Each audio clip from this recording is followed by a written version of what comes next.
So hello everyone, সবাইকে স্বাগত জানাচ্ছি আমার এই নতুন ভিডিওতে। আশা করি আপনারা সবাই ভালো আছেন। আজকে হচ্ছে নভেম্বরের 19 তারিখ, বুধবার। আমি যাচ্ছি আমার অফিসে। এখন বাজে 8:10 আর 9টার দিকে আমার অফিস। সো মাঝখানে এই কয়দিন আসলে ভিডিও করি নাই,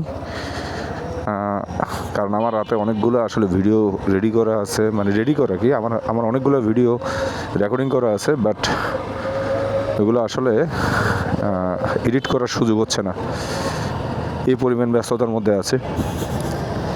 আজকে আমি আসলে যে বিষয়টা নিয়ে কথা বলবো, এটা হচ্ছে আমাদের পেট্রোল পাম্পগুলা, ঢাকার যেই পেট্রোল পাম্প আছে সেই পেট্রোল পাম্পগুলোর আসলে ফুয়েল লোড করার সিস্টেম নিয়ে। একটু দাঁড়ান না, এই আটি বাজারটা পার হই তারপর বলতেছে।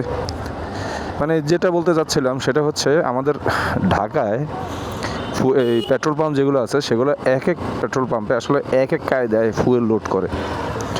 যেমন কি বলে, বাইক কেনার পরে 4টা ফুয়েল স্টেশনে লোড করছি, তো এর মধ্যে একটা মানে খুব বাজে অবস্থা, ওইটার ফুয়েলের অবস্থাও বাজে। তো মানে ওইটা নিয়ে আসলে বলার কিছু নাই।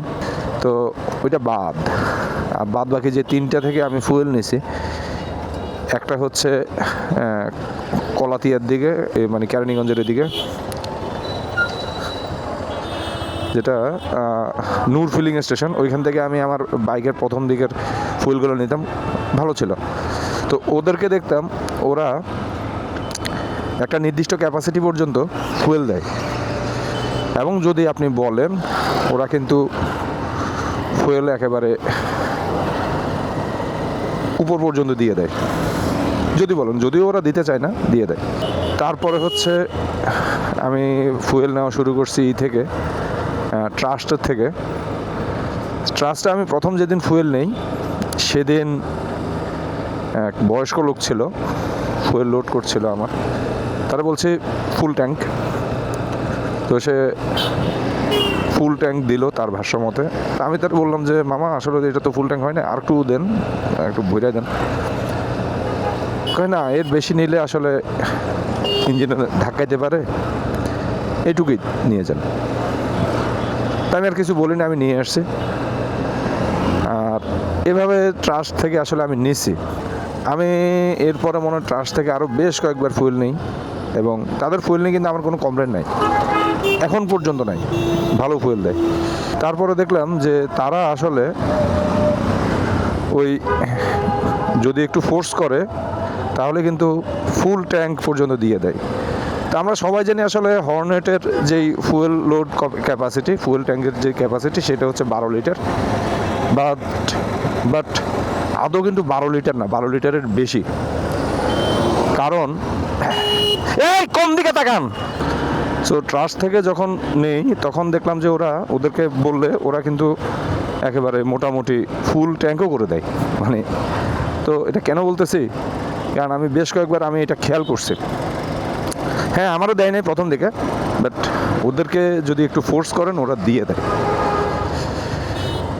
আর ইসের যে ব্যাপারটা, এরপরে আমি মেঘনা মানে ফুয়েল স্টেশন থেকে আমি ফুয়েল নেওয়া শুরু করছি, মানে হোটেল ইন্টারকন্টিনেন্টালের অপোজিটে যেটা আছে, সেখানে গিয়ে দেখলাম সম্পূর্ণ ডিফারেন্ট কেস। মানে তারা কোনোভাবেই মানে নির্দিষ্ট ক্যাপাসিটির বেশি তারা ফুয়েল দেবে না। মানে ফুয়েল লোড করতেছে, যদি দেখে মানে এই যে মুখ দিয়ে ফুয়েল দেখা যায়, তবে সাথে সাথে তারা ফুয়েল দেওয়া বন্ধ করে দিবে, ফুয়েল লোড করা বন্ধ করে দেবে। তাদের কথা হচ্ছে ফুয়েল তো দেখা যাচ্ছে, তার মানে একটু ফুল ট্যাঙ্ক আছে, আর এটা এত উপর পর্যন্ত দেওয়া যাবে না, উপর পর্যন্ত দিলে ইঞ্জিনের ক্ষতি হবে, এই সেই, তো দেওয়া যাবে না। তো আমি কেন বলতেছি, কারণ এই যে দেখেন, এই মানে আমরা 1 লিটারের যখন কোনো কোক কিনি অথবা পানি কিনি, তখন কিন্তু একেবারে বোতলের মুখ পর্যন্ত পানি থাকে না, নির্দিষ্ট একটা লেভেল পর্যন্ত থাকে, ঠিক না? আর উপরের অংশটাতে একটুখানি গ্যাপ থাকে। তো এই গ্যাপটা দেওয়া হয় আসলে মূলত মানে ভ্যাকিউম সিস্টেমটাকে মানে ভ্যাকুয়াম সিস্টেমের যাতে কোনো রকম ক্ষতি না হয় এই জন্য। তো যদি ফুয়েলে যদি এরকম করে, মানে আমাদের ট্যাঙ্ক তো আসলে মানে কাগজে কলমে 12 লিটারের ক্যাপাসিটি, কিন্তু যদি একেবারে মুখ পর্যন্ত যদি থাকে তবে সেক্ষেত্রে 12 লিটারের বেশি হবে, 13 লিটারও হইতে পারে। হয়তো বা 13 লিটারের কাছাকাছি, আর নইলে 13 লিটার, এই আর কি। তো যার কারণে তো যারা একেবারে মানে একেবারে মুখ পর্যন্ত একেবারে টইটুম্বুর করে দেয় তেল, তারা কিন্তু হিসাব অনুযায়ী তেল একটু বেশিই দেয়। হ্যাঁ, কারণ কেন বলতেছি, এই যে দেখেন ট্রিপ এতে 93.7 কিলোমিটার রানিং, এখনও কিন্তু আমার ফুল দাগ পর্যন্ত তেল আছে। তো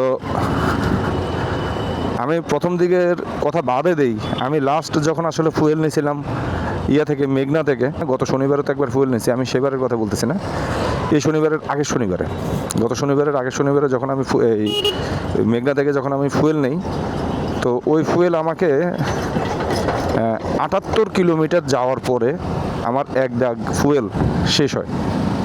তো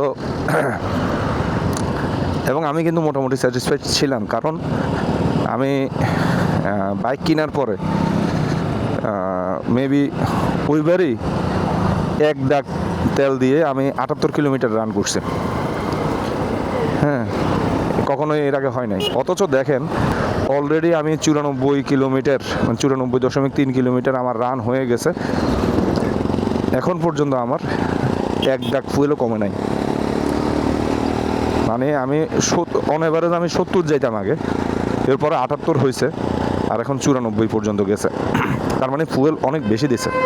এবং ওই হিসাবে গত শনিবারে যে ভিডিওটা আমি তৈরি করছিলাম, মানে মাইলেজের ভিডিও, স্পেশালি টায়ার চেঞ্জ করার পরে যে মাইলেজ ভিডিওটা আমি তৈরি করছিলাম, ওইটা আসলে আমি জেনুইন মাইলেজ ভিডিও আমার হয় নাই। তো জেনুইন মাইলেজ ভিডিও আমার হবে যদি আমি এরপরের ফুয়েল লোড সেম ওয়েতে সেম মেজারমেন্ট অনুযায়ী যদি আমি ফুয়েল নেই, নয়তো হবে না।